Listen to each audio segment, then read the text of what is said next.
Today we have a wee bit of fall and a wee bit of Halloween. Welcome to Up All Night DIY. I'm Monica. Thanks for joining me. I'm hanging with my buddies Dawn of Shabby Meets Bling and Martina of the Secret Craft Room, along with some of our other very talented friends for the FALL-O-WEEN Collab. I'll have their channels as well as a link to the playlist in the description box for you. I have 2 projects for you today, so let's get into it. I'll be using a 2.8-inch foam ball and a standard size foam egg. We're going to need a little Model Magic, a 4-inch wood round, and 2 pieces of skewer that I cut to like 2.5 inches. And that should get us going. So the first thing I'm going to do is tap a flat spot on my foam ball by banging it on the table. This will keep it from rolling away. I'll grab a handful of clay and condition it by kneading it. This makes the clay more pliable and less likely to crack while it's drying. I'll use my brayer to roll it flat. I'm going to drape the clay over the ball, pressing it to the foam to make sure that it's really well stuck.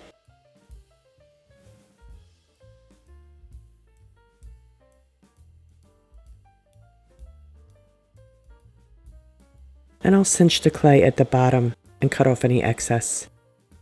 Now there are multiple ways to cover a foam ball.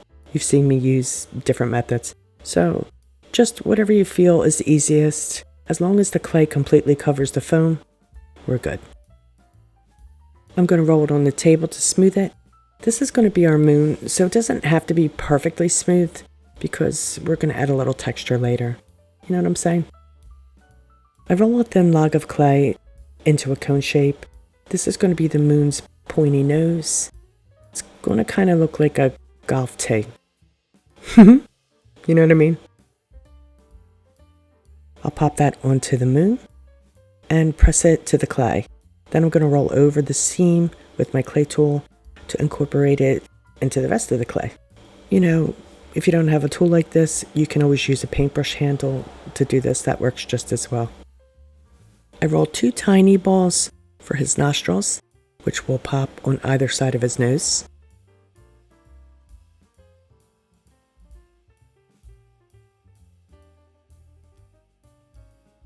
I roll another thin log of clay, and I cut a wee bit off, maybe 1/2 inch.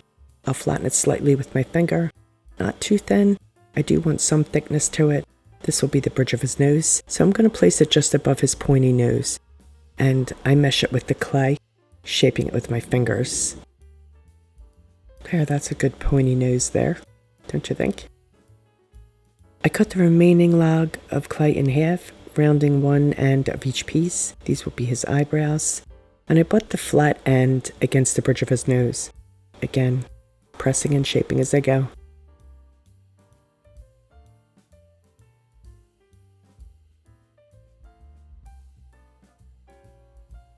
I flattened another log of clay. I'm going to cut that in half. These are going to be his eyelids. I rolled 2 small balls for his eyes, and I'm going to push them into place.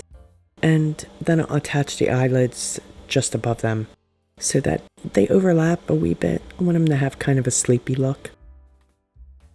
And once I get them on there, I'll incorporate them just by gently, meshing the seam with the clay beneath it. Just rolling my little tool over it.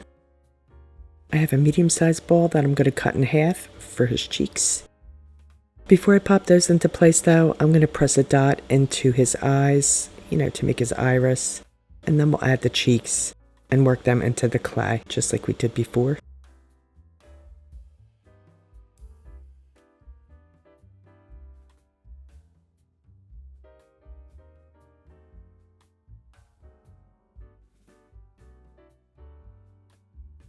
And he's going to get dimples to his cheeks.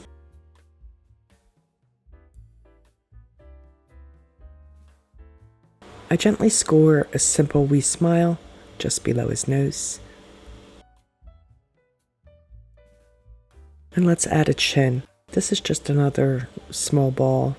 I work it into place with my fingers, and I'll incorporate it.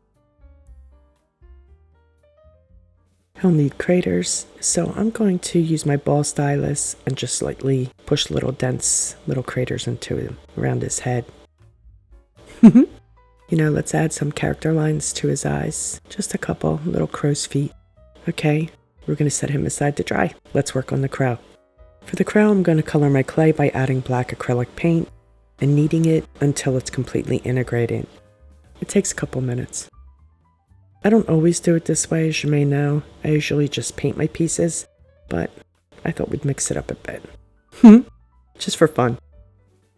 The clay won't be as dark as the paint even after it's fully incorporated, so keep that in mind. Also, it can make the clay stickier than usual, so that's another thing to be aware of. Once that's done, I flatten my clay. I'll wrap it around my foam egg, and I'll cut away any excess clay.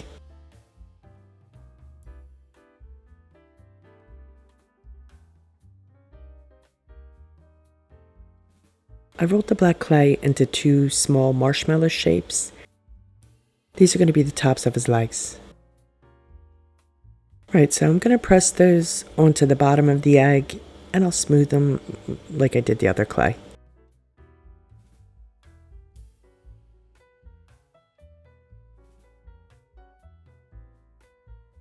I've painted the skewer pieces black, and I push them into the leg clay, up into the foam egg. I would say probably about an inch or so. Maybe a half inch. Yeah, probably about a half inch. So there we go. I flattened and cut a circle from black clay, and I cut that circle in half for his wings. I'm going to attach them to the sides of my crow. These went on really quick and easy, and I'm just going to roll over the top of the wing to incorporate them, and we should be good. I score some lines on the wings to mimic feathers, which, by the way, is this guy's name. This is Feathers the Crow. Nice to meet you. Right, so I colored more clay, this time with rain gray, to create his beak. So I rolled another cone shape, just like I did with the moon's nose. Looks more like a Hershey kiss, though. 2 small balls of gray for some cheeks. Let's get them into place. I used a piece of a toothpick to anchor his beak, and I'll push the cheeks right next to the beak. Again, I'm just using my fingers, to make sure that it's well stuck.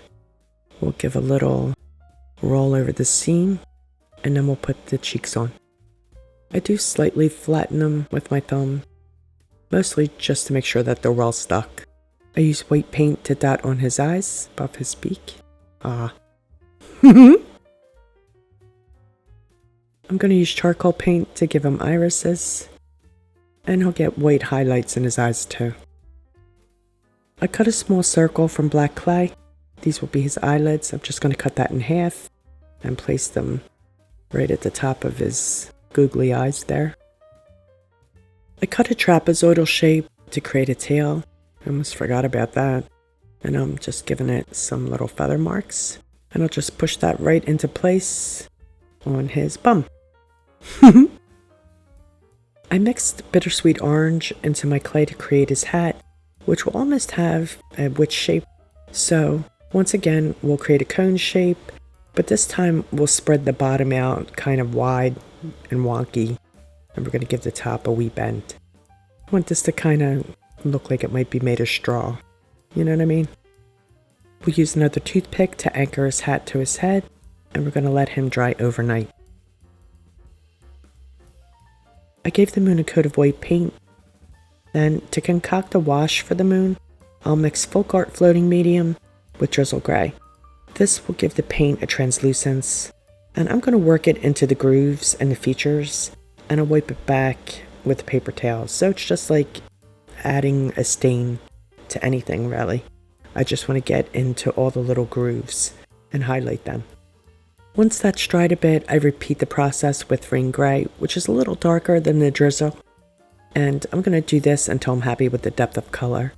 I really want to build up that color, especially around his features.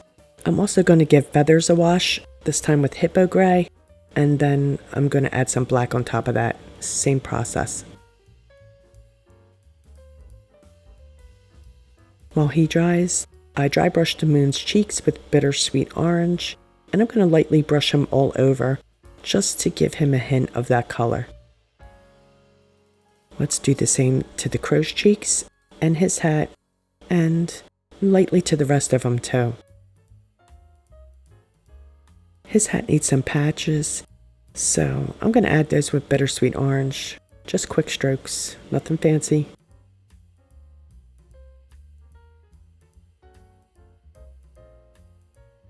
With my detail brush, I add a Hippo outline just above his eyes, at the bottom of his eyelids, and around the bottom of his beak. Almost makes it look like he has a smile. A few black dots on each of the patches. A wee bit more dry brushing to his hat to add a little grunge. So I think it's Hippo Gray on this brush, just to, bring in the grungy element. Before I assemble, I'm going to pounce on a top coat of Deco Art multi-purpose sealer to each of the pieces. I score holes on the top of the moon with Feather's feet. I'm going to add some Fabri-Fix to the holes, and I'll push them into place. Don't mind the dog barking in the background.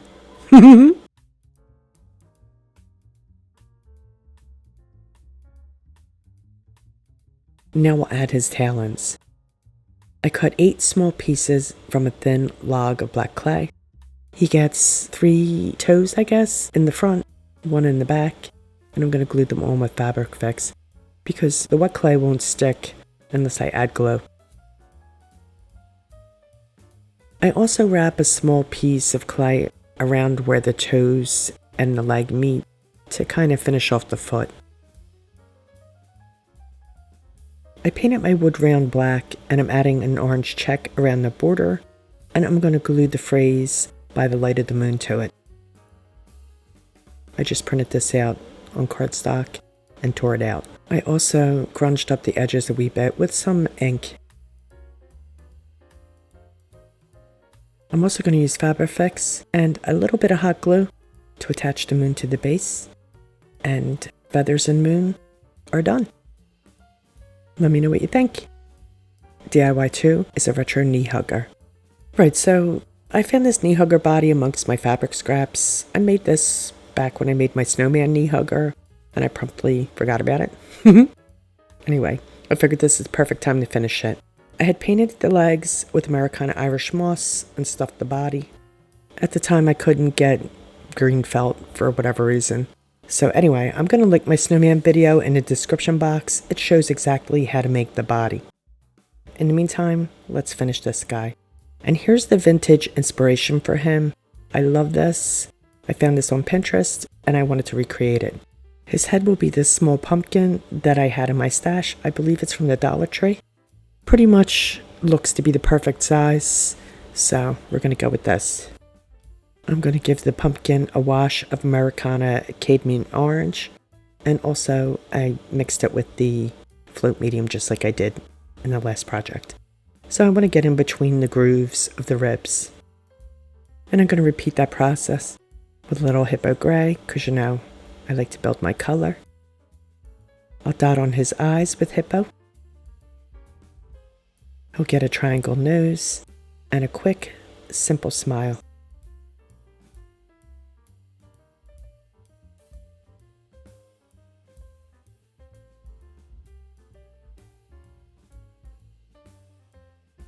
I'm going to do a wee outline in rain gray to his eyes and his nose, and I'm going to give him some brows.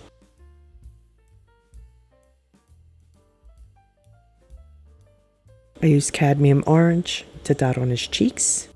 Boop.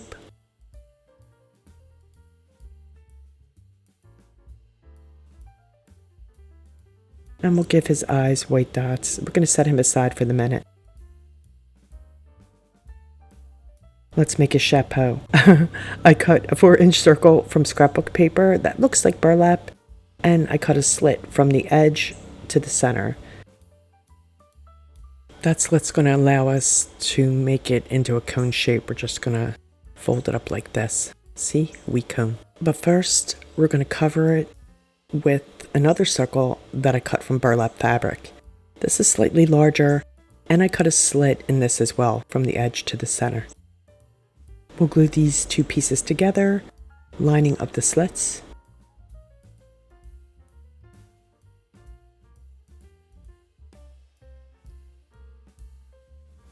We'll form the cone and add a little hot glue to hold it in place. We're going to add some swirls to the jack-o'-lantern's cheeks. I needed to wait until those dots were dry before I could do this. There we go. And a top coat of multi-purpose sealer. I painted a bit of a skewer to match my jack-o'-lantern, and I'm going to glue it on as his neck. This is going to anchor his head to his body. I painted some stripes on a piece of burlap ribbon, folded it into a triangle, and cut an X in the center. This is going to be his collar. I'm going to line up that hole with the opening on the top of his body, and I'm going to glue it down, front and back. Just a little Fabri-Fix will hold this in place. Now I'm going to add some glue to the skewer and pop his head on.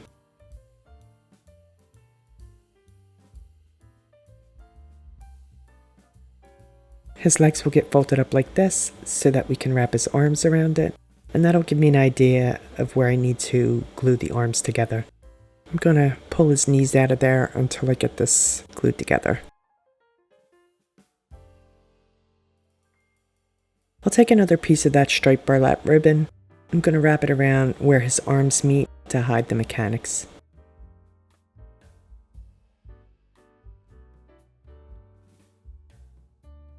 I'm going to embellish his hat with this cool leafy cording, just going right around the edge. I'll glue on his chapeau with a little Fabri-Fix.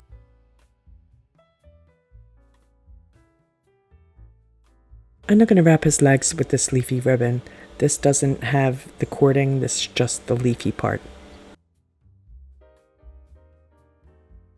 There we go. I think that looks cute. We'll tuck his legs up under his arms, and our knee hugger is done. Let's take a final look. Since this was a FALL-O-WEEN collab, I wanted to do pieces that could be for both fall and or Halloween. And I think that these tick those boxes. Don't you think? You let me know what you think.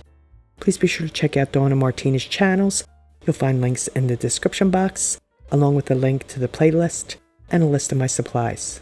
We all have plenty more Halloween projects coming up over the next month or so I hope you'll join us. Please like, share, comment, and subscribe, and all that good stuff. Stay creative, my friends. Thanks for hanging with me. See you next time. Up all night with Monica.